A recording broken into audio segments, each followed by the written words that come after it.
the need to regulate and control society. If you read this health care bill, and I've read all 1,017 pages and analyzed various sections of it in detail, it is designed to eliminate the unwanted people. And it conforms exactly to this Rockefeller idea that certain people are not fit to live in society and they have no right to be here, and that governments should decide who has the right to live in the United States and who doesn't. I wrote a paper recently called Social Utility. Who should we let mom, grandmother, and grandpa live? Well, that I go through. Well, that's the thing. I want you to comment on that, but Daschle wrote a book saying if you're 60, you don't get eye surgery, you don't get brain surgery. And that's what they do in the socialized healthcare system. But that's the thing, is they write it, Emanuel's brother says it, the bill says we're going to do what this board recommends, and then you read what the board recommends, and it's what you just said, and then they lie and say we're not doing this, just like they have bills introduced for compulsory service, and Obama wants it, and he's going to have the kids form up in front of him next week, literally with telescreens like 1984, and then now he's saying, well, what's wrong with that? I mean, sure. Dr. BlayLock, do you ever pinch yourself, even though you study this and expose it, that it's really happening, that these people really are in control? Well, it's happening so rapidly. You know, as I tell people, if you go back 40 years, you had a hard time getting a politician to admit he was a liberal. Well, now they proudly not only say they're liberals, but that they're far left. You know, most of the time on TV, they say from the left. Well, 40 years ago, 30 years ago, you would never hear a politician say he was from the left, because that's admitting I'm a socialist or a communist, that I'm a collectivist. But they're proud of it now, and what happened when we got the Obama administration is they felt, well, the people want collectivism, and therefore we can move ahead full steam. Well, look at Van Jones saying, hey, the green jobs is to take the economy over for total redistribution of wealth. I mean, these people mean business. That's collectivism. And it's the idea that there's a group of wise people who tell the rest of society what their duty is. And this health core, this core of young people being drafted is exactly that. You have a duty to do what your government tells you to do and help it. You know, recruit other people into the amazing, amazing. Dr. BlayLock, stay there. When we come back, I want to get it more into the eugenics master plan and then take phone calls at 1-800-259-9231. Do you understand how dark it is? How far down the line we are? How late it is? Your call's coming up. We start the next hour in a few minutes at 1-800-259-9231, specifically on vaccines, excitotoxins, eugenics. That's a big area, but specifically for Dr. Russell BlayLock. Doctor, you said you just did a 2-hour rundown program on the healthcare bill. You read the whole thing. I've scanned through it. We have your report, Social Utility, how much are grandpa and grandma worth? And we've got that linked up on Infowars.com. It's also at BlayLockReport.com. Run through what's really in the bill as a medical doctor, as a brain surgeon, as a neurologist, what this really does. If you look through the bill, you know, one of the first things to assure everybody you'll be able to keep your insurance if you like it.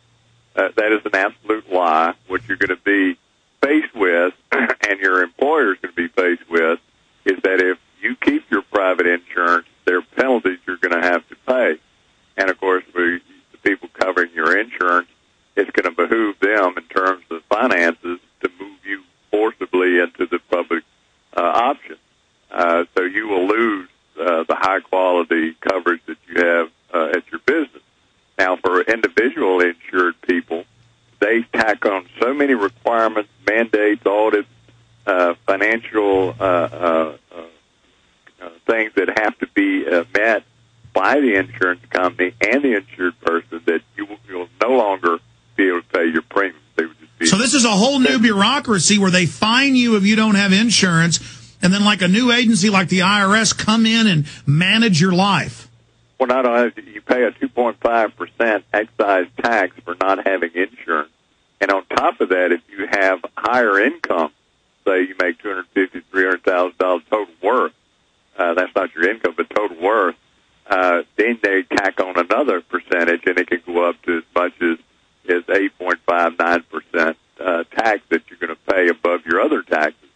because you didn't take the public option, or you just choose to get a health savings account. You're going to be punished severely for that. So you will be forcibly moved into the public option unless you're just enormously rich and resist them. The really scary thing of this bill is that you read through it, almost everywhere it says things are left up to the discretion of the Secretary of HHS, Health and Human Services. So as you're reading the bill, you find that it's not actually spelled out. It says this will be determined 18 months later, or this will be determined a year later by the Secretary of HHS. Coding, criteria, who will be included, all this will be determined later. So you're signing a bill in which there's very few specifics added in many of these sections. Well, that's what's happening with the cybersecurity, where they admit it so they can take the web over. That's what the gun bills do. They have a bill that says the Attorney General can ban any and all guns whenever he feels like it. They're openly setting up a dictatorship. Oh, yeah. I mean, as you read through this bill, you become more and more frightened. Because, for instance, it says all physicians are in the public option, whether they want to be or not, that they have to specifically apply to remove themselves from the public option, that is, being a federal doctor, and that the Department of Health and Human Services Secretary will decide the mechanism by which you're allowed to leave, which he could make it so difficult and so financially punishing. Most doctors won't leave because they're going to need doctors, and they're not going to want them to live. It says that she has control over all payments to physicians, hospitals, nursing homes. Is at her discretion as to what they will be paid. And the incredible thing is, most scary, is I've read these sections you're talking about. When you bring them up, they just say, you're a liar. It doesn't exist. Final hour, 70 seconds away. Stay with us. You are listening to GCN. Visit GCNlive.com today.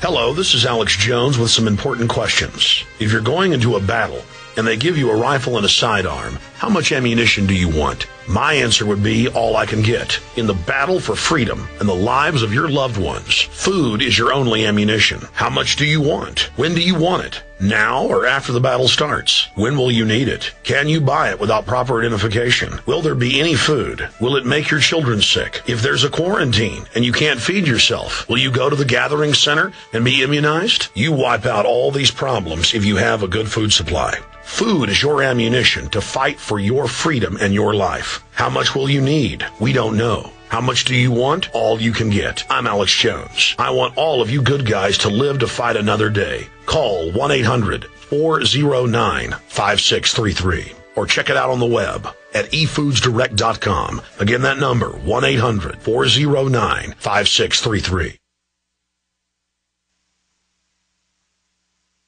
Waging war on corruption. Alex Jones on the GCN Radio Network.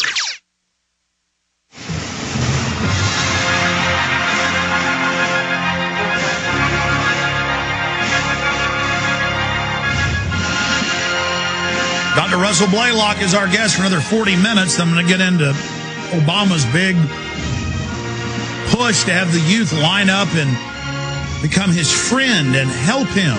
You got Al Gore telling school kids all over the country on tape, don't do what your parents say, global warming's real, work with the government. Van Jones saying, we are going to overthrow America. And they try to hook him up with 9/11 truth. We'll break that down coming up. Dr. Russell BlayLock's our guest. Okay, next segment, I'm going to start going to your phone calls. Dr. BlayLock was just running through some of the total dictatorial blank check takeover. And that's everything Obama's doing is just at our discretion, Well, and go ahead. It's interesting. The other day I was watching TV, and they had one of the leftist politicians saying, oh, there's absolutely no rationing in this bill. Virtually every page is rationing. And the penalties on physicians for just minor misinterpretation of rules or regulations, there's enormous civil penalties. And what we know in national health systems is with time they get further and further in debt. And in order to make up that that lost, they start increasing the number of penalties and cutting physician pay. Well, after a while, a physician's pay is going to be so low that he's no longer going to be able to maintain his office, which means they're going to have to sell it to the federal government. The federal government will take over all physicians' offices. Well, this happened where I used to practice in North Carolina, just under the Medicare, Medicaid, and managed care system. I warned the physicians it was coming. They chose not to list it. I left and moved to Mississippi